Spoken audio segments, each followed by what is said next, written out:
Hey guys, welcome back. This is week 5 Project Life, and I'm just diving straight back into my stash this week. So I've got all of these very, very old Project Life cards to go through, and it does take me a little bit of time. In fact, I would say this was a really quick week to put together.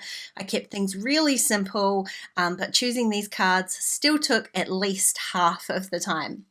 Now, last week when I went through my stash like this, I had a few people ask about the storage container.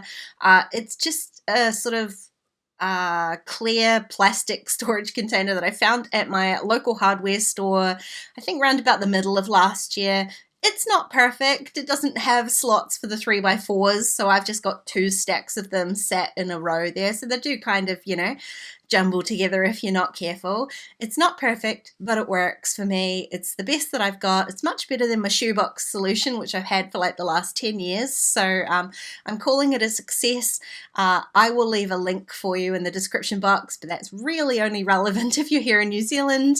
Otherwise, I would say just keep your eyes out because you never know where you might find the perfect storage solution. Now, this week I wasn't really entirely sure on kind of like a theme or a color scheme. I started off thinking that I might go kind of black and white and was pulling out those sorts of cards, but when I was going through the 4x6s and I found that little pink car card down the bottom there, it was too perfect because those photos are me painting panels on my car. Well, actually sanding the old paint off the panels of my car, which is a disgustingly dirty job, hence the face down there. So that card, oh, I'll say that 10 times fast, was perfect. And so that kind of switched my direction. I decided to add just a few more colors in here, which meant that when I saw that, I found that kind of right here card, and I really loved that with that photo of Shane and Lil. And then I'm just starting to add a few more colors in here. Now I've got a cute little story about a hedgehog, so I know I want to add some journaling down here, and so I'm trying to pick out a card that's going to allow me a little bit of space to do that. There was one with a picture of a dog on it, which was quite cute because obviously the story involves Lily and a hedgehog. And so I'm just kind of going through them, but in the end, I pick out this kind of speech bubble one, and I'm going to tell that story just a little bit differently, kind of in the voice of Lily rather than me telling the story. So I decided to use that one, and then I had a couple of options. I liked the pink for the title card, but it really was very in your face. The other colors that I'm using this week, they're a little bit pared back. They're not super bright and colorful, nor are my photos. And so I'm going back through some of these 4x6 cards just to see if there's something a little bit softer, a little bit more in keeping with the rest of it. And I end up with this sort of pink gingham card. I'm pretty sure it's an old Ellie Edwards one. I'm not entirely sure, to be honest. But it's just soft and kind of pretty and not too in your face. It's not too overwhelming, so I think I'm going to go with that one. But what I didn't then like is having those 2 similar cards. So the 3x4 card underneath it has that white stripe at the bottom, and I wasn't entirely sure about that. I picked out this blue watercolor one because I thought it works really nicely with the sky photo, but it is, again, kind of stark. It is standing out to me from the rest of the spread. And so I thought yellow, the yellow from the sunrise photo would actually work a little bit nicer. I didn't have any 3x4 cards in that kind of yellow. So I've gone through the 4x6 and I'm just going to cut that in half. It looks sort of very plain yellow, but there's actually yellow polka dot on there. And it's just a little bit softer and kind of just blends in a little bit more, which is what I'm going with. So basically that's all the hard work done. Off camera, I did take those 2 3x4 cards over to my typewriter and typed out the journaling. So my kind of just general week journaling, I typed on that right here card. It's not my favorite. I wish I had a digital version of that card, and then I could have done my journaling digitally and just made it fit a little bit nicer, but it is what it is. It had a bit of a sort of gap at the bottom of it, so I added an arrow from that puffy, and they're not puffy, they're foam alphas from Citrus Twist, just pointing down because the journaling at the bottom of that card kind of relates to those car photos. And then I ran that speech bubble card through the typewriter as well, adding the little story of Lily and the hedgehog.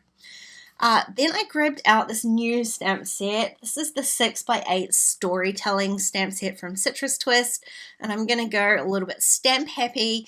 Again this week I'm not going to add a whole lot in the way of embellishments. It really is just going to be a lot of stamps on here. So and this is the kind of stamp set where you really can like stack sentiments to create your own, which is basically what I'm going to end up doing. So the first one I stamped onto the bottom of my hedgehog photo.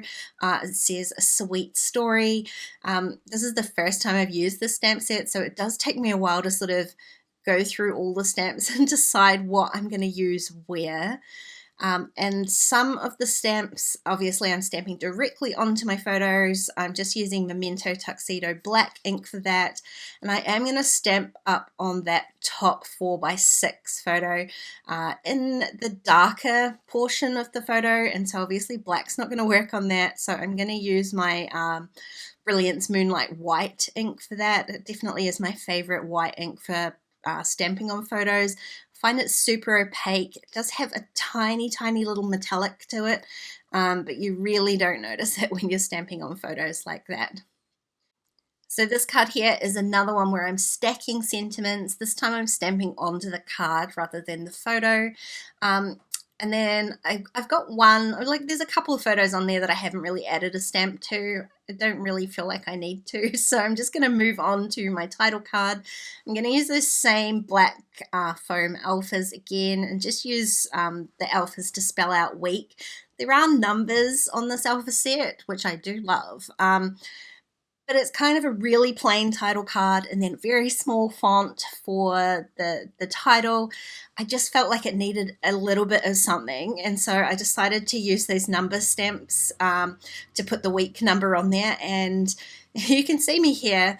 I'm just showing you the difference between an unprepped stamp and then a prepped stamp. That is one that I've just rubbed with a sand eraser. And then wait, that's a number 6. That's right. I very nearly duffed this one up, so luckily I caught myself in time and I can go ahead and repeat that whole process again with the number 5. Love this number stamp set because there are 3 different fonts on there, so I chose a sort of bigger, bolder one to contrast with that little alpha. I will end up adding my date stamps underneath there. I just forgot, to be honest, until I turned the camera off, so I will get that eventually. But for now, that is this week all done. I will leave any links I can find for you down in the description box, but otherwise, thank you for watching. If you enjoyed this video, please give it a thumbs up and don't forget to subscribe to my channel if you haven't already. If you want to keep watching, there are a couple more videos on screen. Otherwise, I'll see you next time. Bye, guys.